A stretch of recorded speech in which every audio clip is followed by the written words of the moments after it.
This right here is a Cisco 2900 series router. Specifically, it's a 2911 integrated services router. Now, why the name integrated services router? Because this router is not only designed for routing, but it's also designed for many other services. What type of services?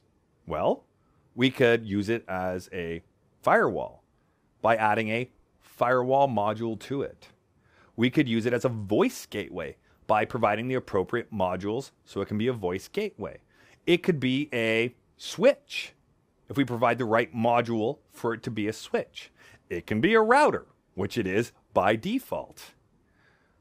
A lot of different services that this router can provide. So this is a really great router for branch offices, especially if you need a lot of those different services, but you don't want to buy independent products to accomplish those services for you. Well, then this might be your go-to router at that point in time, so you can amalgamate everything together. So what do we have on the back panel here? Well, we can see we have gigabit Ethernet ports in this particular model by default. Notice how they are baked into the product. We can't remove those gigabit Ethernet ports at all. They are right in there, right? Can't take them out. They're not modular.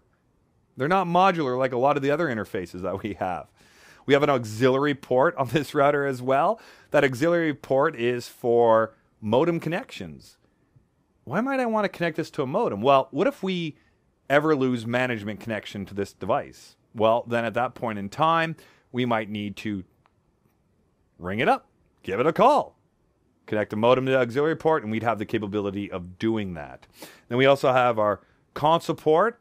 In this particular model here, we have the traditional console port using our RJ45 connector on one end and our serial connector on the other end. I do not see in this particular model the USB console port. Oh, no, there it is. Yes, it's right there, right beside it. You'll notice that we have it located right there.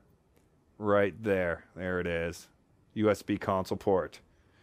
So we have the ability to either connect to it via our traditional console cable or the mini USB console cable. But since this is an integrated services router, you can see that we have some different interface cards that have been installed in it after the fact. So the basic ports we have are the gigabit Ethernet ports. That comes standard with our 2900 series. But now, what do we have? Well, notice that we have some ports for what type of connection? ISDN and ADSL. So I bought a module that I put into this particular slot.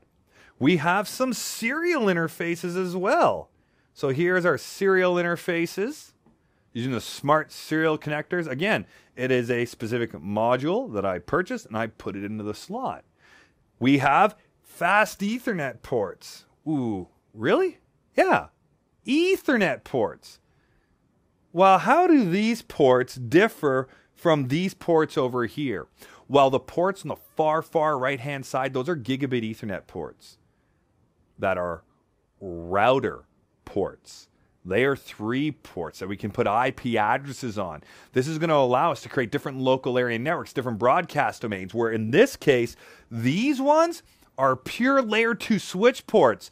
They're like having a switch. But instead of having an external switch, I put 4 switch ports inside of this integrated services router. They act like switch ports, not like routed ports or router ports. They are switch ports. So the integrated services router, I can populate it based on what my needs are. Based on what my needs are. So I have my integrated services router. I just received it from Cisco. I'm really excited. I pull it out of the box. I turn it on. And what do I end up with? I end up with the system configuration dialog. That's what I end up with. Continue with the configuration dialog, yes or no? Well, they say yes here. I'm a big fan of saying no. What is the system configuration dialog? It is essentially a mini setup wizard. Let me, the router, walk you through a setup wizard So that way there you can configure some basic parameters on this particular device, like maybe a host name, a management IP address, some interface parameters, and so on and so forth. Well, I say no, and I just get into the device and start configuring away based on my documentation and plan that I have for that particular router. But at any point in time, or let me get back here for a second. Why did we receive the system configuration dialog? We would have received it because there is no startup configuration file in NVRAM. So when you buy a new router, you take it out of the box, you plug it in, you connect with the console port, and you're accessing the terminal window and your command prompt. There is no configuration file to load because it's a brand new device. Or even if it's a refurbished product, well, it's going to be wiped clean before you get it. So there's no configuration to load, so you get the system configuration dialog box. Essentially, Cisco's factory default settings are going to be loaded for you at that point in time. If at any other point in time you want to access the system configuration dialog because you want to walk through the mini setup wizard, then in privileged exec mode, you can use the setup command. Type in setup, it automatically launches that mini setup wizard for you. Now, let's say you pulled your new router out of the box and you plugged it in, connected to the console port, and you loaded it up, and you didn't receive the system configuration dialog. You saw a host name followed by the greater than symbol, which refers to the fact that you're in user exec mode. Then that means that a configuration was loaded from NVRAM. That may be a good thing, and that may be a bad thing, especially if it's a new router or a router that you purchased refurbished from Cisco. Should have been wiped clean before you received it. So if you do end up at user exec mode with your new product that you just got, then I would encourage you to wipe it clean. Wipe it clean. Delete the startup configuration file, and then once the startup configuration file is deleted, reload the device, get yourself back to square one, so that way there's no stale information in the configuration as you start to implement the router in your organization.